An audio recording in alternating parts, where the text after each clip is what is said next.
In today's episode, we take you travelling to the oldest continuously inhabited city on the Iberian Peninsula. Cadiz is a small city in Andalusia in southern Spain on a peninsula surrounded on three sides by the sea, and it could just be the perfect destination for you. We spent a lot of time exploring in Cadiz, including the beaches, castles, cathedrals, crypts, history, architecture, food, parks, promenades. Did I say food? The only thing it doesn't have is many tourists. Listen as we tell you all you need to know about visiting and enjoying Cadiz and surrounding areas, and stick around to the end to hear which sexy star emerged from the beach in a famous scene from a James Bond movie. Cheers! And welcome to the Beach Travel Wine Podcast. We are your hosts. I'm Leanne. And I'm Lyle, and this is the travel podcast for beach-loving, wine-drinking couples over 50. So if that sounds like you, grab yourself a drink, sit back, relax and listen as we go travelling the world, one wine at a time. Cheers. Good morning, Lyle, and welcome back everybody to the Beach Travel Wine Podcast. Buenos dias, Leonita. Today's podcast, as we've mentioned, is all about Cadiz, or Cadiz, however you want to pronounce it, right down on a little peninsula at the bottom of Spain in Andalusia. And we had a really lovely few days in Cadiz, and so much history in such a little place. And when we arrived there, we were a bit concerned because all the instructions I'd been given were that the apartment was hard to find, but we got a really good taxi driver who took us around the city on our way and gave us a tour and lots of information, didn't he? And that was a really good start to our trip. So can you tell everybody, Lyle, a little bit of history about Cadiz? Because it's a little bit different to the others because of where it was located, isn't it? Sure. It's the home of the Spanish Navy, and the port boomed in the 16th century as the base for exploration and trade. On two of his four expeditions, Christopher Columbus embarked from Cadiz. Yeah, that's pretty impressive. Left from there. Because it's a peninsula surrounded on three sides by sea, obviously. Yeah. Sure. And because of where it was located and because of its, I suppose, topography, it made it quite easy for outsiders to try and take it over. Conquer. So Cadiz is one of the oldest continually inhabited cities in Western Europe, with archaeological remains dating back from the 12th century BC. And I actually heard it's the oldest inhabited in the Iberian Peninsula. So, yeah, not just Europe. So there you go. Yeah, sure. So in the 18th century, the port in the Bay of Cadiz consolidated as a major harbour of mainland Spain, enjoying the virtual monopoly of the trade with the Americas until 1778. So that was, what you're saying is that's like most of the trade out of Spain left from Cadiz.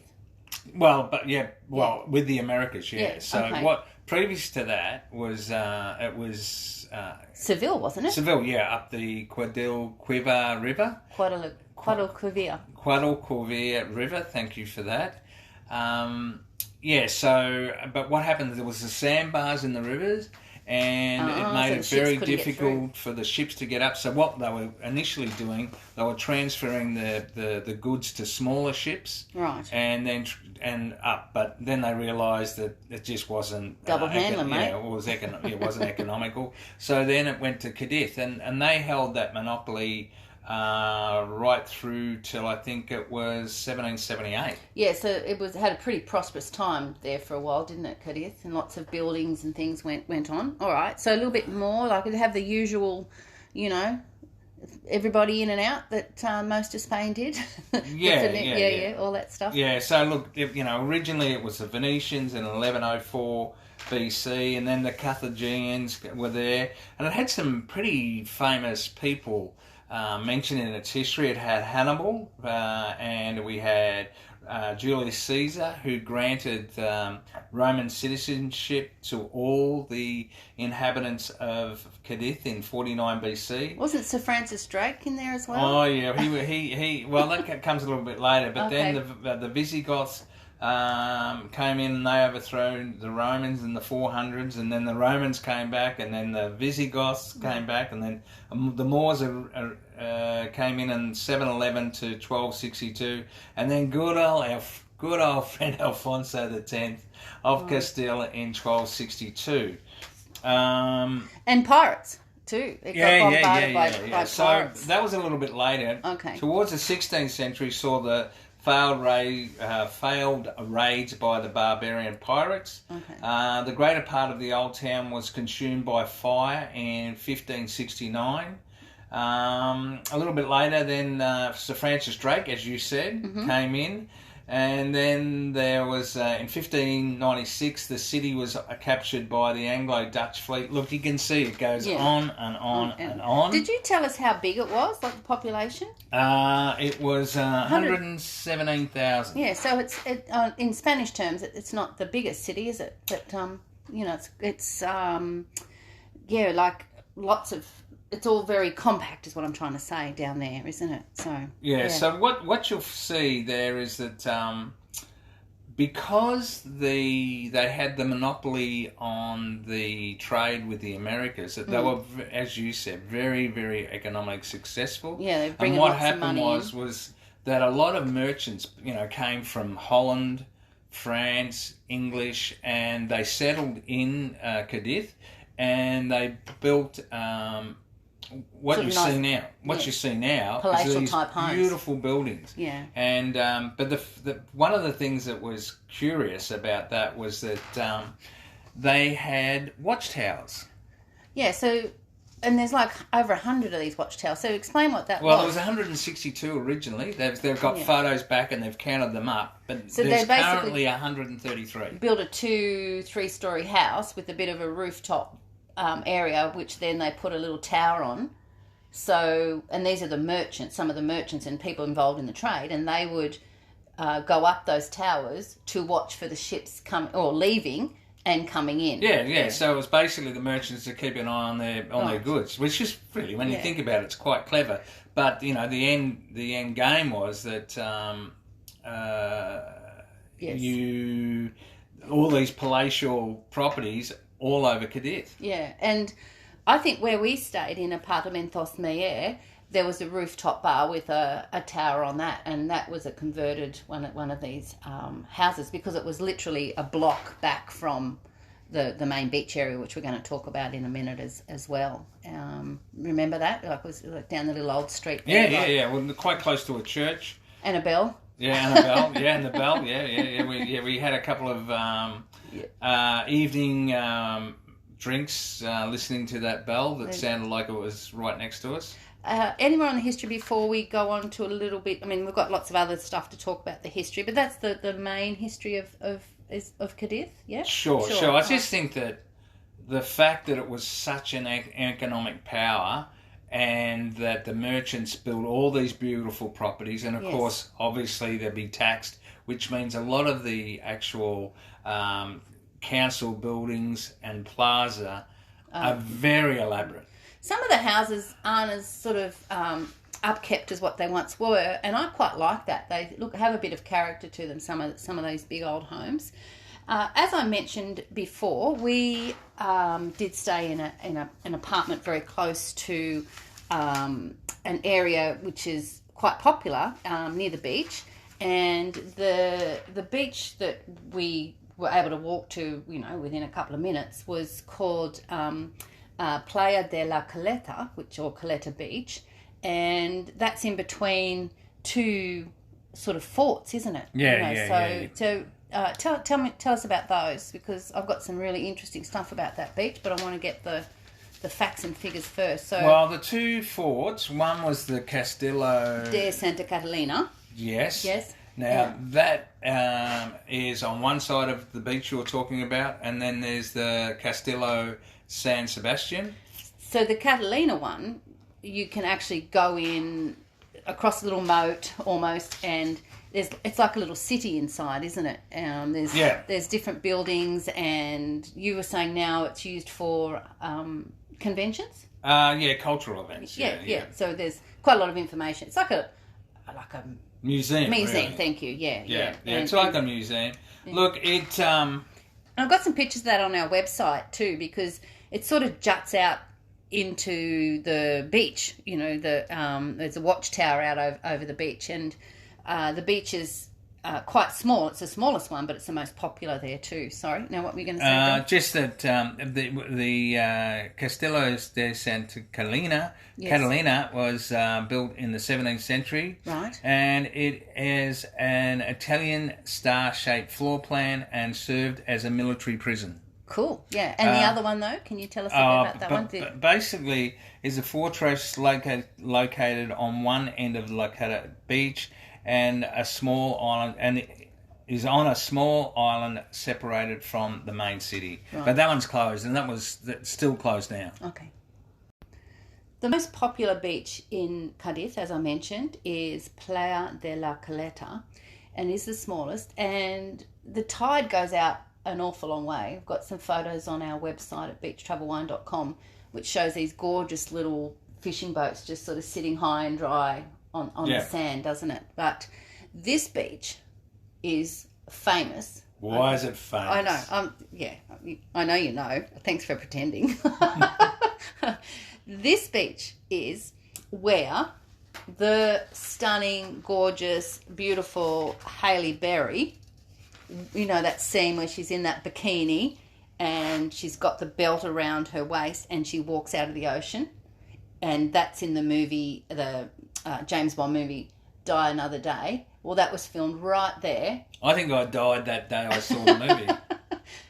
That was filmed right there in Playa de la Caleta, right on that beach. And there's some scenes as well in the old bathhouse.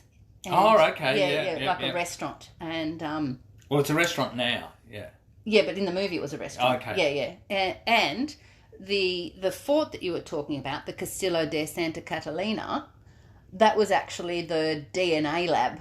In the same movie. So how cool's that? Yeah, very good. So I'll have to go and watch that now and just. Oh no, you'll be right to watch it. You've taken your blood pressure medication. Yeah. No, we didn't get in the water. I don't know why. It was, If I had known that, I probably would have gone. I would have done a reenactment. Yeah, absolutely. Maybe because it was such low tide when we first went there, and we had so much other exploring to do, didn't we? So sure. Just one of the other beaches which is really popular just around the corner is Playa de Santa Maria as well. Now, what we do when we visiting new places, we pop on our tourist shoes, dog joggers, head out the door and say, you know, which way we're going to go, left or right. And we really did that in Cadiz. And this day we headed down to the beach and headed right, didn't we? And the first objective was to find coffee, which we did. And then we just wandered. And what an amazing amount of things we saw that day. And the first place we came across were the gardens. Hello? Look, I think... Can I just say, someone told me today, my daughter said today, Mum, you should have called it Beach Travel Wine Gardens with Water Features. Sure. And Cadiz definitely delivered. Didn't disappoint. Now, the first thing you come across, what was the name again? Genoese Gardens? Is it something? Genovese Gardens. Gardens. The first thing you come across is a dragon tree. Now, these trees, they're fascinating, and I've got a picture of the one that was there. But the largest dragon tree in the world is in Cadiz.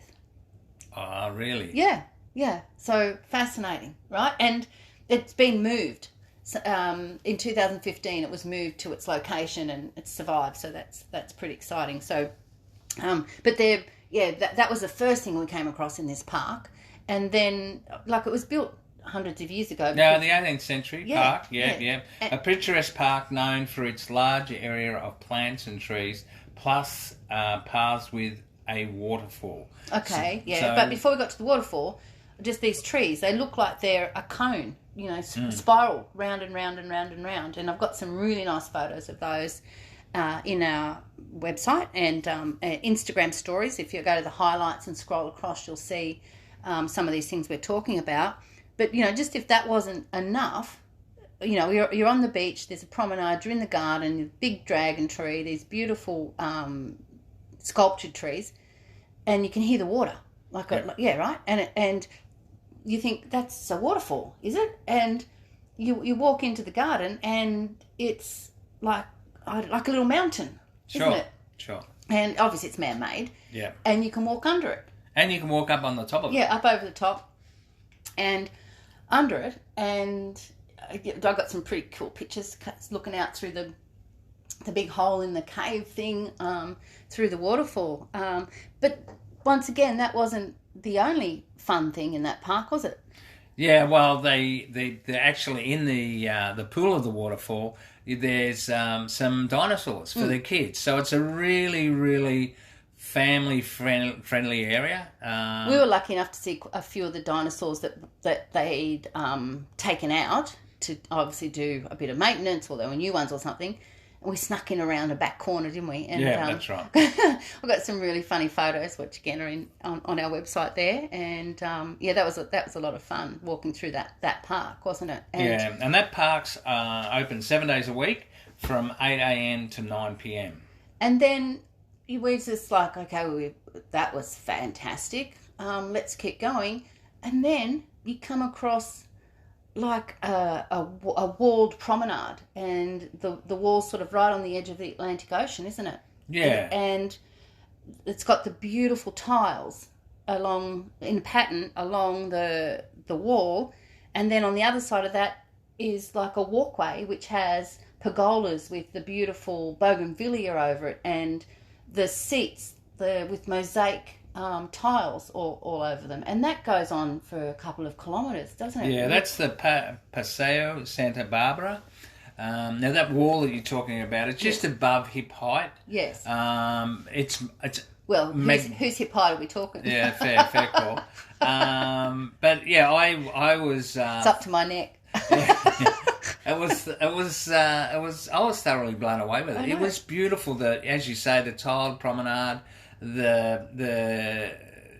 just the gardens, the water features, and they're all done with the typical hand painted mosaic tiles. And then the bench seats were the same. It reminded me a little bit of Almenaka with the bench seats. And then there's a great big trees, like big weeping sort of trees, putting all this shade over these beautiful benches. And once we'd sort of explored the park and we come around the corner, we decided it was time for another coffee. And there was this gorgeous little cafe across the road called the Dirty Bone. Oh, that's right. Yeah, I do remember. And you went over to get the coffees, and it was next to the building with, I don't know, must have had 100 Vespers outside, remember? Yeah, you got a photo of that as well. Yeah. And that was, I think that was the Admiralty building. That's quite a famous building. Yeah, beautiful. It's like pink. Yeah, that's correct. Yeah. And obviously being the Spanish Navy's headquarters in Cadiz, of course. Yes. That's a pretty significant building as well. But again, beautiful architecture. And we just really enjoyed sitting there. There was no one else around. Do you remember that? I remember. And I think most of the photos I got in Cadiz of all the monuments and the walkways, there's no one except you and I there. In fact, they say that it's got all the features of some of the most beautiful places in Cadiz, but in Spain, but just doesn't have the tourist numbers that go there. Yeah. And so that we certainly noticed that, didn't we? Yeah. And obviously and it's easy to get to. Sure. And look, trains and buses. Yeah, and I think that just to go back to the Paseo Santa Barbara, the sunsets are spectacular. Yeah, beautiful. So then we moved on to the next spot, which once again we just kept wandering, and we came across another little area where we took some photos, and then we found another plaza. So another plaza just around the corner off this beautiful promenade, and once again I can hear water splashing, and ta-da, there is another plaza with a beautiful big water feature up the middle. There's palm trees like lining the water feature, and there's beautiful sort of facades of buildings and shops, and we were blown away by this beautiful plaza. And that plaza was the Plaza de San Juan de Dios. And there's a really impressive building in that one, isn't it? Yeah. That's the town hall. The town hall building was constructed in 1799 on the location of an earlier town hall building. The current building was built in two sections.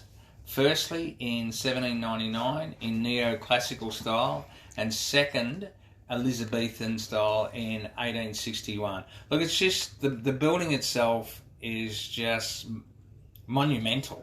Well, I like the water feature and you've also got a statue of Moray. And there were markets on there too that day, like all lined up along the beautiful markets as well. Yeah, and and basically from all the restaurants, you're basically looking at the Atlantic Ocean. So it's a pretty special place. Well, it was so special that we decided it was time for a drink. I think we'd done a lot of walking and exploring. Didn't we? We did. And we sat down, and there was only one other table in this restaurant, and they said, "G'day, how you going?" Yeah. We picked up that the two guys were Aussie. Yeah. And we ended up having a really good chat with them. Yeah. And we tell you that we met them again in Cordoba in our Cordoba podcast. Yeah. So we sat and chatted to them, and just they gave us some good ideas of where we should and shouldn't go for food and that sort of stuff. And that was nice. But that building was beautiful, wasn't it? The town hall. Yeah, I'd have to say that particular area was probably the most impressive. Big call. But probably impressive looking plaza in Cadiz, and that's a big call, because the one thing that I found in Cadiz was how amazing and how many elaborate plazas there are. Yeah, it's obvious that there was money in the town, even though it only has that smaller population, and they've managed to maintain it and enhance it. So it's a beautiful city. But all good cold cervezas must come to an end. Sure. And we were a long way from home, so we had the choice: do we go back the way we came, or no, do we keep going? And of course, never one to be stopped by a challenge. We kept going, and I'm glad we did, because what did we find? We found the Plaza de España. Oh, what do you know? Another plaza. You walk along the promenade a bit further. Once again, no one else around. A few pigeons, maybe. And looking out. This day, the ocean was as flat, wasn't it? The Mediterranean out that way. Was that the Mediterranean? Anyway, whatever. Atlantic. Okay, that was, and I'm sure it's not like that all the time, but just stunning. And so we came across the Plaza de España, and oh my gosh, the statue monument that's in the middle of this, and you actually were quite keen to see this. I think you heard about this. I think I've made a mistake, because I thought... Hang on. Did you all hear that? That's on record. No, I just listened to a Dan Carlin special podcast on Cortez. Okay. And when he went to the Americas, and anyway, it's a long story. We won't go down there. So I saw Cortez, and I thought it was actually a statue to Cortez. That was my mistake. The Cortez is the name of the parliament, not about him. Now, the actual monument is to the Constitution of 1812, and it was built to commemorate the centennial of the signing. Now, the constitutional the monument, which was established as the constitutional monarchy and eliminated many institutions that privileged some groups over others. Anyway, can we tell about the statue? It's got a big 1912 up the top on one side. It's 1912. Yeah, because it's the centenary. Oh, okay. That's when it was made. Oh, okay. And then it's got Cadiz on it. I've got a photo to prove it. So you could be wrong again. Just, Yeah, so, okay, commissioned in 1912, Yeah. completed in 1929, is located in the centre of the Plaza de España. It stands over 18 feet tall.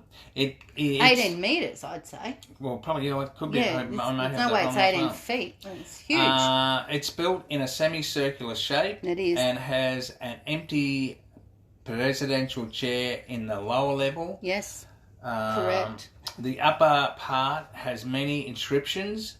The equestrian statues on either side represent peace and war. And at the foot of the monument is a matron representing Spain. And there's a whole lot more too, and I've got some lovely photos and videos of that. But I've got one photo where there's these two guys and they're holding out their hands to give something to the lady.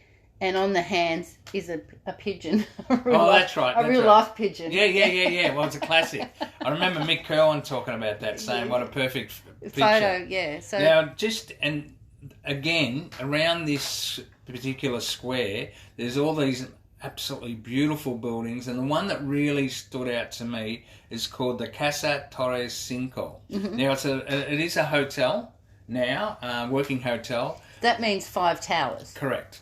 And it was, look, the whole area is just mind-blowing. Beautiful. So after we took a while there because there's so much to see at that statue and the Plaza de España. But, however, time to move on. And we then came across, which is a bit hard to miss because it's, one of the most famous or most visited plazas in Cadiz. And that's just called the Cathedral Square of Cadiz, right? And the Catedral de Cadiz, or Cadiz Cathedral, is why a lot of people go to Cadiz. They don't even go and see all this other stuff we have. And it's in the square, and it was built between 1722 and 1838, so quite a long time. So the architecture on that changed a bit. But also in this plaza is a even older church, which is the Santiago Church, which was built in 1635, or they call that the Cathedral of the Americas because it was built when all that money was around with the trading, success with America, right? So in this plaza, the Cathedral Plaza, once again, there's cafes and restaurants, and you can just sit there and have a coffee, and right in front of you is the beautiful big Cathedral of Cadiz, and then to the right is smaller but just as equally impressive is the Cathedral of the Americas right there. So now it's worth going into the Catedral de Cadiz, and it cost you to get in. I do remember lining up because there was a cruise ship came in that day. Yeah. And they just bombarded this, and this American guy was saying, I'm not going in if I got to pay, that's ridiculous. And do you like that accent? No, he's not liking that at all. Anyway, let's keep going. And so, but we did, and it's €7 to get in. However, it's not just an ordinary church, this cathedral. With that €7, you can actually go down. They've got this massive big crypt underneath, and it's stunning. I know that's not really a way to describe a crypt, but it's made of marble and this shiny sort of oyster stone, and it has a big central dome in the middle with 5 alcoves, going off it, so you can wander around down there. Of course, it has its standard, choir pit and the altar and everything, and also it has 16 different chapels around the outside. But a lot of people go there because it has twin bell towers that are over 130 feet, and you can go up to the top of one of these towers to the observation deck, and you basically get 360-degree views of the city. So you've got one way is the city, and then the rest of the way is like the whole ocean which surrounds Cadiz. So the views are spectacular. The good news is, though, that 131 feet is not stairs. It is, so imagine if you had an electric scooter. They probably hire them out now. It's a never-ending winding path that goes all the way up to the top. So that's like a ramp. That's the one, ramp. Yeah, that's the word I was looking for. So definitely worth going in to have a look at that beautiful cathedral, or after you've sat and enjoyed a nice quiet beverage, in the plaza area and looked at those two churches. It's just stunning, isn't it? I'm not sure that's a rule to have a nice cool beverage, but it was a very warm morning. Well, we'd been walking for hours. Sure. As I mentioned before, we like to just head out and explore. And there, as I mentioned before too, we've sort of shown you there's so much to see. But, wait, there's more. Another day exploring, we came across, I'm going to have to call it Beach Travel Wine Flowers maybe, the Plaza de las Flores, or the Plaza of Flowers, didn't we? I was pretty happy with that. Yeah, again, the it's another plaza and dominated by some buildings, and one of the buildings is the 1930 the Post Office and Telegraph building. It was inaugurated in 1930. It replaced an old convent, basically. And look, it's just a beautiful building. There's Well, what can you say? Well, before you go there though, there's it's called the Plaza of Flowers because it's full of flower stalls and florists. So, before you even get to see the beautiful post office building, it's sort of triangular shaped. I think this one, isn't it? It's not sort of your standard, big four side plazas. So the flowers look like they're coming in together, and at the end is. Yeah, as I said, as you said, the post office building. And so we had a lovely, I did a little explore there, got some, once again, the nice pickies, which you can see on the show notes that go with this episode on beachtravelwine.com.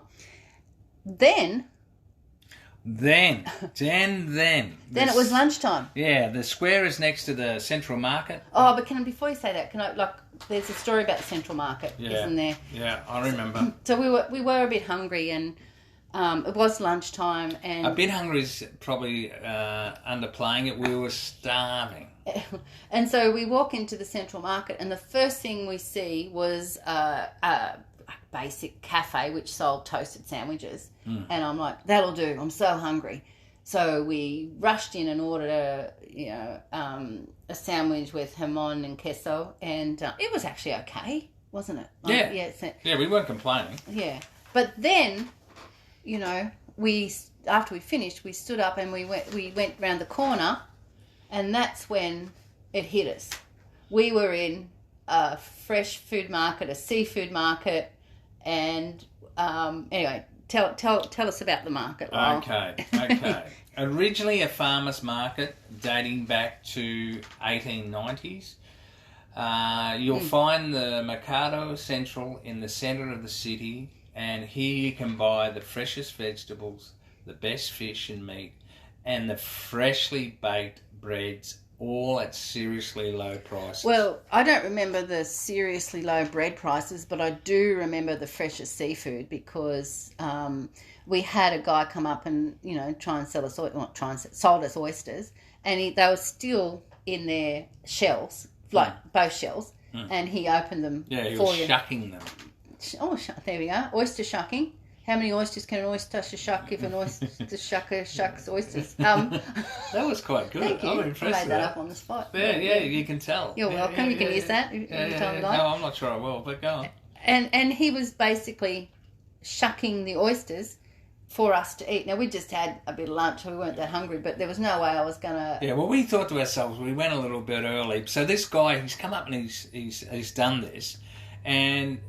At this point, we're sort of just going out of the produce market, and so we follow him, and because we said, we'll buy some oysters, and we turned to the left, and then we see it. It was unbelievable, wasn't it? Well, that's when you realise that there's now restaurants and bars that actually take the fresh produce and cook it. Yeah, so in 2009, refurbishments now include... Refurbishments, Yeah. refurbishment. So they did a big refurbishment in 2009, and that included the Rison Gastronomico. Yeah.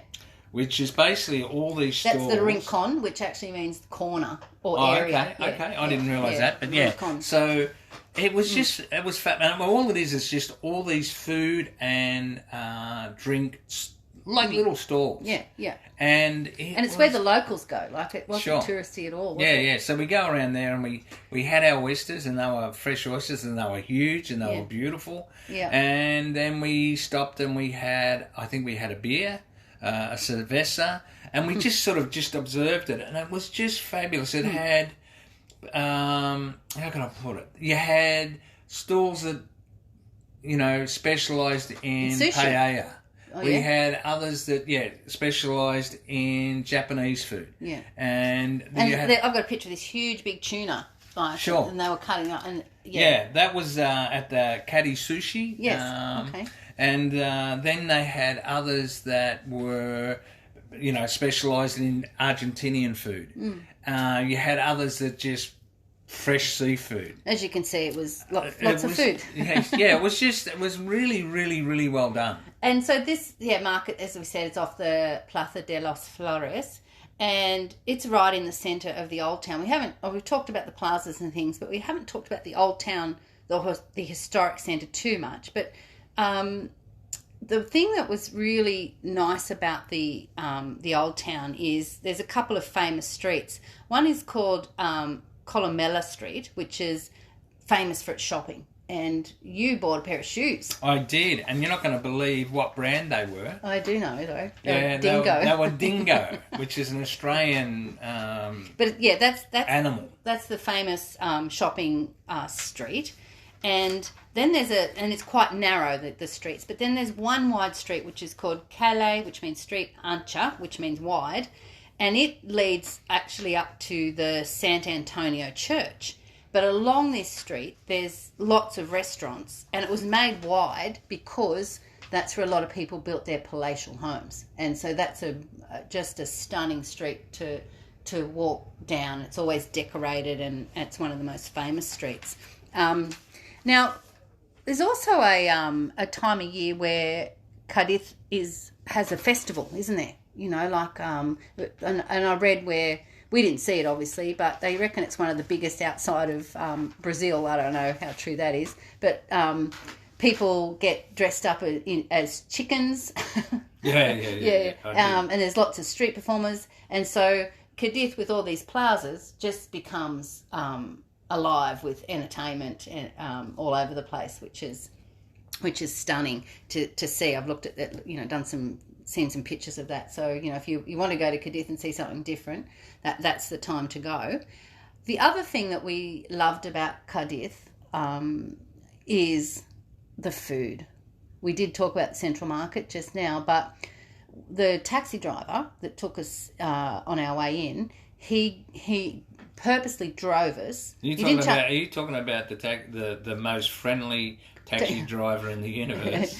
That's him. Well, almost. There's Taxiaro. I forgot. Yeah. But he didn't charge us anymore. He turned the meter off, and he took us around where we should go. And one of those restaurants was called El Faro, which is the lighthouse.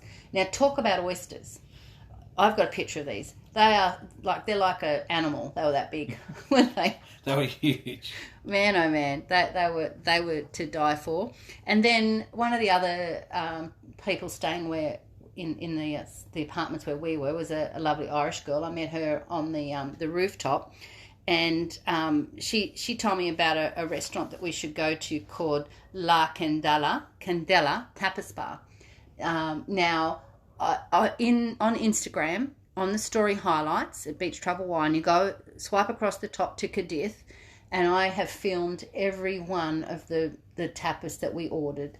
That they were un-effing believable, weren't they? They were the food was spectacular. Delicious. I just, you need to go and have a look. Actually, it was quite funny because we were sitting at the bar, yes, at this particular restaurant or tapas bar, and I was sitting next to Lan, and I was sitting on my right hand side. There was a lady sitting having dinner. And anyway, cut a long story short, Leanne and this lady were talking Spanish to each other. And of course I was in the middle, and at that point I really didn't have any idea what they were talking about. But Leonita was telling the lady how she was really enjoying the food. Now, the sting in the tail is fortunately she was saying how much she was enjoying it. I didn't say it was crap. Yeah, because it was actually the mother of the chef. So, yeah, and Leanne had a lovely conversation with her. But are you going to tell them what you had? Well, they can go and have a look at the Instagram story highlights. But one of the ones I had, the favourite was the duck ravioli. Yeah. Yeah. Unbelievable. Yeah, I know. I can still remember it, right? Yeah. I can just still taste it. It was so delicious.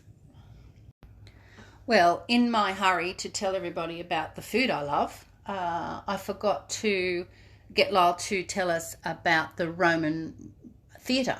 I forgot to mention it in the history part. The Roman theatre, the Romans, it's only partially excavated. And it was only discovered in 1980. Yeah, so not that long ago. Yeah, the theatre, which was likely built during the 1st century BC and was one of the largest ever built in the Roman Empire, was abandoned in the 4th century, and in the 13th century a fortress was built on its ruins by order of King Alfonso X of Castile. The theatre featured a cavea with a diameter of more than 120 metres and could have 10,000 spectators. The theatre was one of the few Roman structures of the ancient Hispania mentioned by the classic authors, including Cicero and Strabo. Whoa, okay. I've got no idea who Strabo is. But Cicero, I think he was a bit of a legend in his day. All right. But we actually went down and had a look at that. That was pretty impressive. Yeah, it was. There's actually so much to see in this little place, so much to see. And if you're there for a few days and you get to see, you've basically explored all of Cadiz like we have. One of the things you can do is a couple of little day trips, can't you? And there are a couple of little places that are not that far, half an hour to an hour away, and the closest is Jerez de la Frontera, isn't it? Which is, how far is that? It's only 30 minutes or something, isn't it? Yeah, it's about 35k. It's on. You can get the train. Yeah, the train. It's €4.70 on the train. We've got friends that absolutely adore Jerez, and they quite often hop on a train and go down to Cadiz for dinner. And they were saying the locals are like, "What are you doing? You why would you do that? Because it's only half an hour away." And well, they went to Seville and did the same thing. Yeah. So Jerez is famous for a couple of things: flamenco, sure, and sherry. Yeah, it's known as the sherry capital of the world. Of the world. Of the world. Yeah. So. So it's in the Sherry Triangle. Yeah. Yeah, that's correct. So we've talked about the flamenco.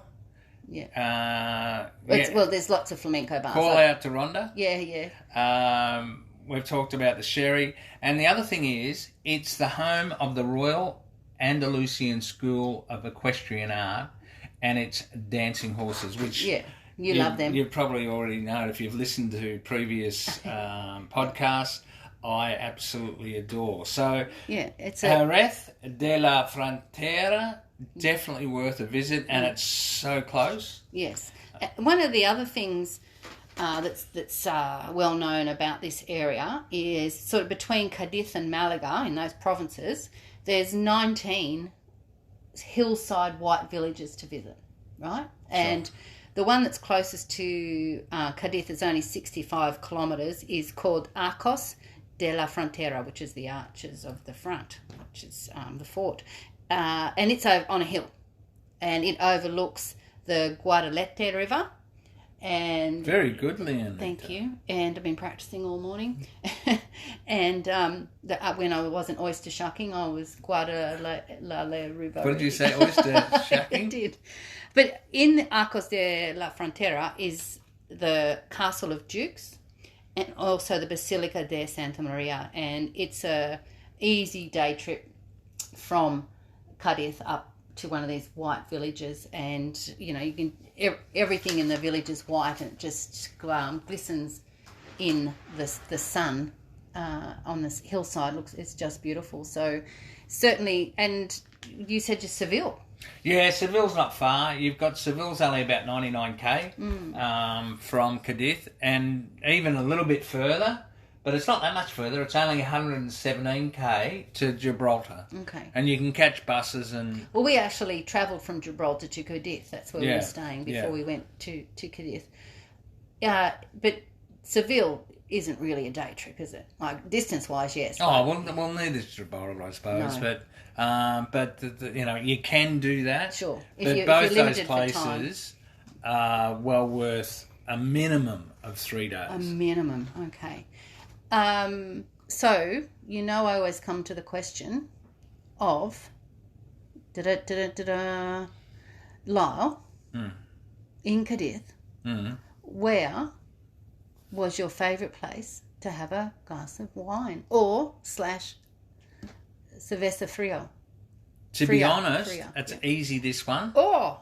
It's on our apartment's rooftop. Oh, okay. Like listening to the bells. Listening to the bells. No, it was just, I loved it. It was just, it was beautiful. I just remember the bright orange chairs, which I loved. Yeah, the bright orange chairs, and the bell was lit up so that if you couldn't hear it, you could certainly see it. But no, it's just the weather we had there was fabulous. The one thing I think about Cadiz is, as a walking place, it gets 15 out of 10. Yeah, it ticks all the boxes. It's just fabulous. The other thing is, because it's not a tourist spot, it's a little bit less expensive than places like Seville and Granada and those sort of places.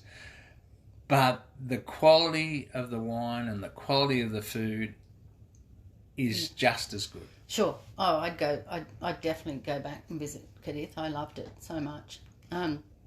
Well, my favourite place. Oh, okay. You've beat me the last couple of podcasts, so... Well, I gave you plenty of warning. So my favourite place to have a glass of vino or / cerveza was in the plaza where we met the 2 guys from Sydney. The boys. Yeah, and overlooking that water feature and the town hall. For sure, that's Yeah, I think you might have beat me again. And just as an addition, my favourite place to have the coffee was at that Dirty Bone. Oh, of course. Yeah, along the promenade. But I agree with you. Like, Cadiz is a great city if you do like walking. It's not spread out. It's easy. You know, we spread it out over a few days and it took our time. But there's the old city you could wander around. You know, it's a little bit not edgy, but it's not as I don't know how to say it. It's not as pristine as some other places, but I like that because it's got real character. The old city, I felt, and some really great little shops, and there's just little places. There's another plaza we didn't even mention. You know, where we just sat and had a drink before we went to that restaurant. Restaurant, you know, like, and that's what the locals do. They just go and sit on a bench and grab a drink. That's right. There was a little park there, and the kids were playing. Yeah, I do remember that. But I think the other side of it too is, and not to underestimate it, was the fact that it did have those glory economic days, and the architecture that sprang from that money. Just makes it so unique. Oh, and the way they've done the promenade all around the edge, like that in itself, you can circumnavigate that old city on that promenade with Lyle's hip height. Or Halle Berry. Cadiz, overall, 12 out of 10. And, if it's good enough for Halle Berry. Yeah, it's good enough for Leonita and Lyle. All right. Hasta luego, mi amor. Sí, adios, amigos.